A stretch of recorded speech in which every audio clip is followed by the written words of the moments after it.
તમને ખબર છે, હું રોજ સવારના જ્યારે આ સ્કૂલનું ગેટ ખોલું છું ને, મને માત્ર એક બિલ્ડિંગ નથી દેખાતી, મને મારા દાદાજીનું સપનું દેખાય છે.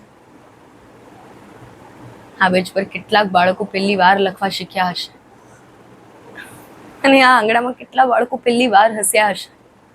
અને આ બેલ માત્ર સ્કૂલ શરૂ નથી કરતી, આખા ગામને જગાડે છે.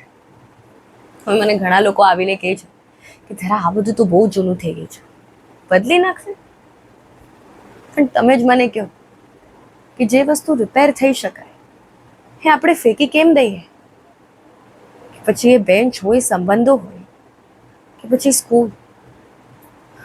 હું કોઈ ઇંગ્લિશની વિરોધી નથી, મને ખબર છે કે દુનિયા કેટલા ઝડપથી આગળ વધી રહી છે, અને મને જોઈએ છે કે મારા બાળકો બહુ મોટા બને, ભણી ગણીને આગળ વધે અને દુનિયાના દરેક દેશમાં જાય. જો આટલું બધું મેળવતા મેળવતા એ પોતાની માતૃભાષા જ બોલતા શરમ અનુભવે તો એ શું જીત્યા? અને મારા દાદાજી હંમેશા કહેતા કે ધરા ઇંગ્લિશ તો માત્ર દરવાજો ખોલે, ગુજરાતી જણાવે કે ઘર ક્યાં છે.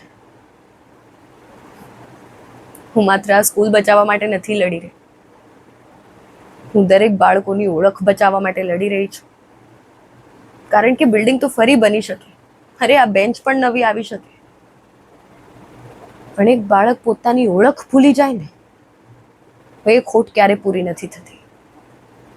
અને એટલે જ્યાર સુધી હું ધરા છું ને, ત્યાર સુધી કોઈ પણ બાળક પોતાની માતૃભાષા બોલતા શરમ નહીં અનુભવે. જય શ્રી કૃષ્ણ.